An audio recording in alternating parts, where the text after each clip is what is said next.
Hello friends, ജിദ്ദൂസ് ഗ്യാരേജിൻ്റെ പുതിയൊരു വീഡിയോയിലേക്ക് സ്വാഗതം. എൻ്റെ വണ്ടി കഴിഞ്ഞ ദിവസം കംപ്ലയിൻറ്റ് വന്നിട്ട് കൊണ്ടുപോയത് നമ്മൾ യൂട്യൂബിൽ ഇട്ടിട്ടുണ്ടായിരുന്നു. അപ്പോൾ അതിനുശേഷം ഞാൻ പിന്നെ അപ്ഡേഷനൊന്നും പറഞ്ഞിട്ടില്ല. അപ്പോൾ ഇന്നത്തേക്ക് വണ്ടി വർക്ക് കഴിഞ്ഞ് തിരിച്ച് കിട്ടിയിട്ടുണ്ട്. അതിൻ്റെ ഡീറ്റെയിൽസ് ഒന്ന് ഷെയർ ചെയ്യാൻ വേണ്ടിയാണ് വീഡിയോ.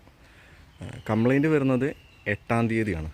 8-ാം തീയതി കംപ്ലയിൻറ്റ് വന്ന് അത് അവരുടെ റെസ്പോൺസ് 11-ാം തീയതി ഉണ്ടാവുള്ളൂ എന്ന് പറഞ്ഞു.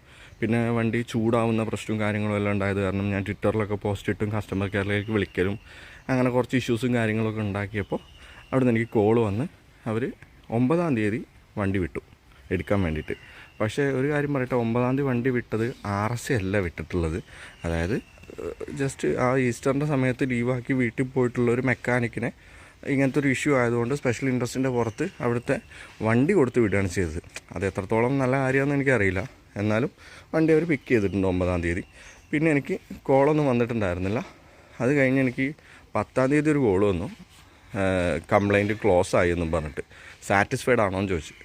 അത് ഒട്ടും ശരിയായ കാര്യമായിട്ട് എനിക്ക് തോന്നിയില്ല. അപ്പോൾ ഞാൻ വീണ്ടും ട്വിറ്ററിൽ പോസ്റ്റ് ഇട്ടു. കാരണം കംപ്ലയിൻറ്റ് റിസോൾവ് ചെയ്യാതെ അവരെൻ്റെ ടിക്കറ്റ് ക്ലോസ് ചെയ്ത് കളയാണ് ചെയ്തത്.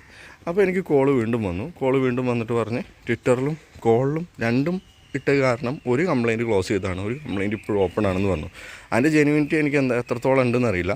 ഞാനതിന്ന് മനസ്സിലാക്കുന്നത്, നമ്മൾ ഈ ഫീൽഡിൽ വർക്ക് ചെയ്യുന്നതായതുകൊണ്ട് തന്നെ ഞാനതിന്ന് മനസ്സിലാക്കുന്ന കാര്യം എന്ന് പറഞ്ഞിട്ടുണ്ടെങ്കിൽ അവർ കംപ്ലയിൻറ്റ് അങ്ങ് ക്ലോസ് ചെയ്ത് വിട്ട് കഴിഞ്ഞാൽ അവരുടെ മൊത്തം പെർഫോമൻസ് നോക്കുമ്പോൾ ഈ ഒരു സർവീസിൻ്റെ പെർഫോമൻസ് ഹൈ ലെവലിൽ നിൽക്കും. കാരണം എന്ത് മേജർ ഇഷ്യൂസ് ഉണ്ടായി കഴിഞ്ഞാൽ 1-2 ദിവസം കൊണ്ട് അതിൻ്റെ കംപ്ലയിൻറ്റ് ക്ലോസ് ആവുമെന്ന് പറഞ്ഞാൽ അത് ചില്ലറ കാര്യമല്ലല്ലോ. അപ്പോൾ ആ ഒരു സംഭവം കിടക്കുന്നുണ്ട്. അതെന്തോ ആവട്ടെ, എന്നെ വിളിച്ചു, സംസാരിച്ചു, എനിക്ക് കുഴപ്പമൊന്നുമില്ല. കംപ്ലയിൻറ്റ് ക്ലോസ് ആയോ ഇല്ലെന്നുള്ളതല്ല, നമ്മൾ കംപ്ലയിൻറ്റ് സോൾവ് ആവുക എന്നുള്ളതാണ് ആവശ്യം.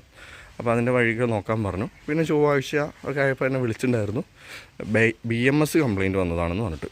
അപ്പോൾ ഇതിൽ കംപ്ലയിൻറ്റ് വന്ന ഭാഗം എന്ന് പറയുന്നത് BMS ആണ്, ബാറ്ററി മാനേജ്മെൻറ്റ് സിസ്റ്റം. അതായത് ചാർജിങ് ഡിസ്ചാർജിങ് എല്ലാം കൺട്രോൾ ചെയ്യുന്ന ഒരു സർക്യൂട്ട് ഉണ്ട്, അതിനാണ് ഇഷ്യൂ വന്നത്.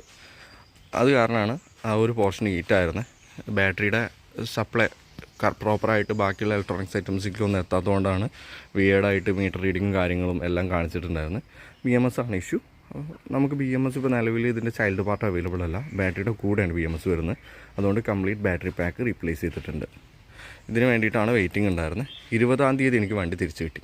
അതായത് ഒരു രീതിയിൽ നോക്കുമ്പോൾ അതൊരു നല്ല കാര്യമാണ്. കാരണം ഒരു ബാറ്ററി പാക്ക് റീപ്ലേസ് ചെയ്ത് 12 ദിവസം കൊണ്ട് വണ്ടി തരാമെന്ന് പറഞ്ഞാൽ അത് ചില്ലറ കാര്യമല്ല, കുറച്ച് ടാസ്ക്കാണ്. ഇപ്പോൾ നോർമലി നമ്മളൊരു കാറിൻ്റെ ബാറ്ററി വാറണ്ടി ക്ലെയിമിന് കൊടുത്താൽ തന്നെ അതിൻ്റെ ജസ്റ്റ് അപ്രൂവൽ കിട്ടാൻ വേണ്ടിയിട്ട് തന്നെ 10 ദിവസം പിടിക്കും. 10-15 ദിവസം എന്തായാലും കാണണം. ആ സമയത്ത് ഒരു 12 ദിവസം കൊണ്ട് വണ്ടി തന്നു എന്നുണ്ടെങ്കിൽ അത് ചില്ലറ കാര്യമല്ല.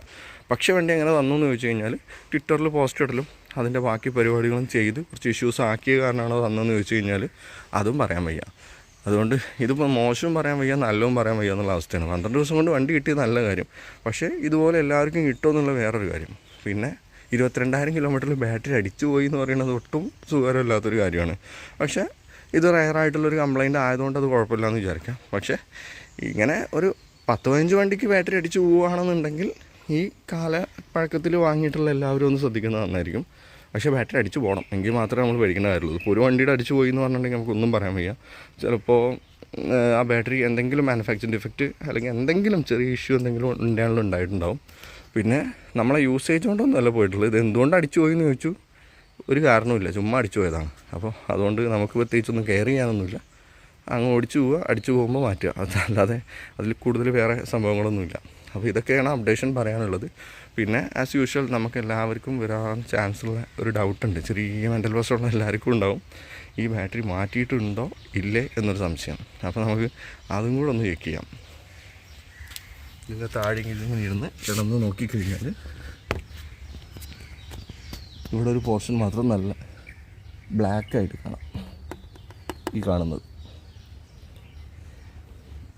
കാണുന്ന ഭാഗം ബാറ്ററിയാണ്, അത് മാറ്റിയിട്ടുണ്ട്, പുതിയ ബാറ്ററിയാണ്.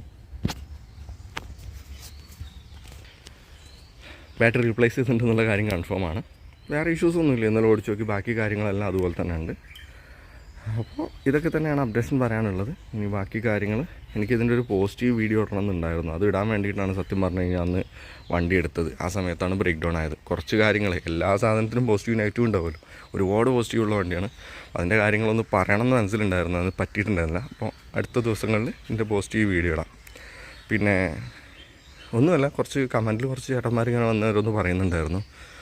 എനിക്ക് അവരുടെ അടുത്ത് പറയാനുള്ളതെന്ന് പറഞ്ഞിട്ടുണ്ടെങ്കിൽ നമ്മളാരും തുടക്കക്കാരല്ല വണ്ടി യൂസ് ചെയ്യുന്നത്, മുന്നേ വണ്ടി യൂസ് ചെയ്തിട്ടുള്ള ആൾക്കാരാണ്. അപ്പോൾ ഒരു ബ്രേക്ക് ഡൗൺ ആയി കഴിഞ്ഞാലും അതിൻ്റെ കാര്യങ്ങളൊക്കെ മനസ്സിലാവും.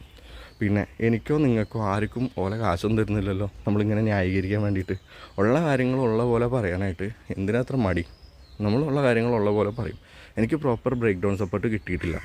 കെയർ പ്ലസ് പോലും എടുത്തിട്ടും അവർ പ്രോപ്പറായിട്ട് സപ്പോർട്ട് തന്നില്ല. എനിക്ക് കുഴപ്പമില്ല, സപ്പോർട്ട് തന്നില്ല, 2 ദിവസം കഴിഞ്ഞിട്ട് വണ്ടി എടുത്തതെന്ന് കുഴപ്പമില്ല. പക്ഷേ ആ വണ്ടി ഹീറ്റാവുന്ന അവസ്ഥയിൽ BMS ആണ് അടിച്ചു പോയത്. BMS അടിച്ചു പോയി കഴിഞ്ഞാൽ വേണം എന്നുണ്ടെങ്കിൽ ഒരു ഫയർ കേസിൽ നിന്ന് വരാം ചാൻസസ് ഉണ്ട്. കാരണം നമ്മളിപ്പോൾ മൊബൈലിലാണെന്നുണ്ടെങ്കിലും ഒറിജിനൽ ചാർജർ കുത്തിയില്ല അതുകൊണ്ട് അടിച്ചു പോയി എന്ന് പറയാറുണ്ട്. അത് പ്രശ്നം വരുന്ന BMS എന്നാണ് പ്രശ്നങ്ങൾ സ്റ്റാർട്ട് ചെയ്യുന്നത്. അതുകൊണ്ട് വേണമെന്നുണ്ടെങ്കിൽ വണ്ടിക്ക് കത്തി പോകുമായിരുന്നു. പോയിട്ടില്ല, ചിലപ്പോൾ പോവില്ല. സ്റ്റിൽ എന്നെ സംബന്ധിച്ചിടത്തോളം ഇത് അറിയില്ല. ഒരു നോർമൽ ബൈക്കാണെന്നുണ്ടെങ്കിൽ ഞാനത് ധൈര്യപ്പെട്ട് ഞാൻ തന്നെ നോക്കിയേനെ. പക്ഷേ EV വണ്ടികളുടെ കാര്യം എനിക്ക് വ്യക്തമായിട്ട് അറിയില്ല. അതുകൊണ്ട് തന്നെ എനിക്ക് ചെറിയ കൺഫ്യൂഷൻ ഉണ്ട് അതിൽ.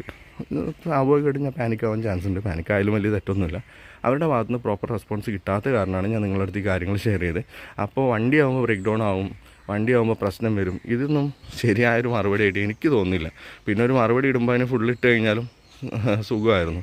എനിക്ക് എന്തായാലും ഓല ചെയ്തോ 5 പൈസ പോലും ഈ വീഡിയോ ചെയ്യുന്നതിന് തരുന്നില്ല. ഞാൻ വീഡിയോ ചെയ്യുന്ന മൊത്തം എനിക്ക് ഇതൊന്നും കിട്ടാൻ വേണ്ടിയിട്ടൊന്നുമില്ല.